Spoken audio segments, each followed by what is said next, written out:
বাংলাদেশের প্রধানমন্ত্রী তারেক রহমানের মালয়েশিয়া সফরে দুই দেশের অর্থনৈতিক এবং শ্রম সহযোগিতা জোরদারের বিষয়টি সবচেয়ে বেশি গুরুত্ব পেয়েছে।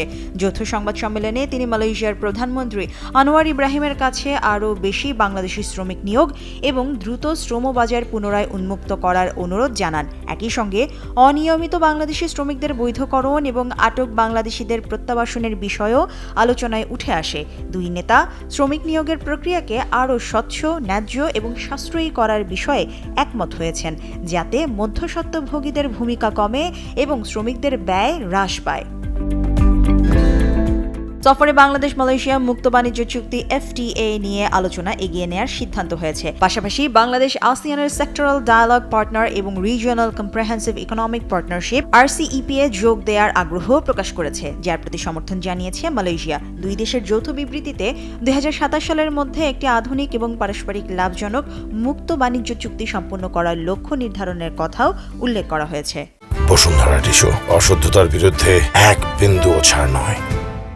দুই দেশের প্রকাশিত যৌথ বিবৃতিতে বাণিজ্য, বিনিয়োগ, শ্রম, শিক্ষা, জ্বালানি, প্রতিরক্ষা, ডিজিটাল অর্থনীতি, কৃত্রিম বুদ্ধিমত্তা, সাইবার নিরাপত্তা এবং সেমিকন্ডাক্টর খাতে সহযোগিতা বাড়ানোর অঙ্গীকার পুনর্ব্যক্ত করা হয়েছে।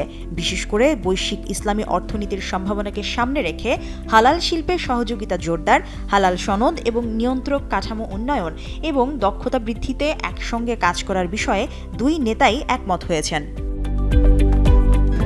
সফরে সংস্কৃতি বিষয়ে একটি সমঝোতা স্মারক স্বাক্ষর এবং বিনিয়োগ বৃদ্ধি ও সন্ত্রাস দমনে দুটি নোট বিনিময় করা হয়েছে। এছাড়া বিশ্ববিদ্যালয় পর্যায়ে অংশীদারত্ব, যৌথ গবেষণা ও কারিগরি শিক্ষায় সহযোগিতা বাড়ানোর সিদ্ধান্ত নেওয়া হয়েছে।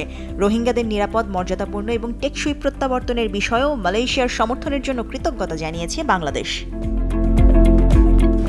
মালয়েশিয়ার প্রধানমন্ত্রী আনোয়ার ইব্রাহিমের আমন্ত্রণে তারেক রহমানের এই সফর ছিল প্রধানমন্ত্রী হিসেবে দায়িত্ব নেয়ার পর প্রথম বিদেশ সফর। প্রায় 18 ঘণ্টার সংক্ষিপ্ত সফর শেষে তিনি চীনের রাজধানী বেইজিংয়ের উদ্দেশ্যে কুয়ালালামপুর ত্যাগ করেন। দুই দেশের কর্মকর্তারা বলছেন, সফরে গৃহীত সিদ্ধান্তগুলো বাংলাদেশ মালয়েশিয়ার সম্পর্কের নতুন অধ্যায়ের ভিত্তি তৈরি করবে। Mushrifa Nusrat, Daily Sun.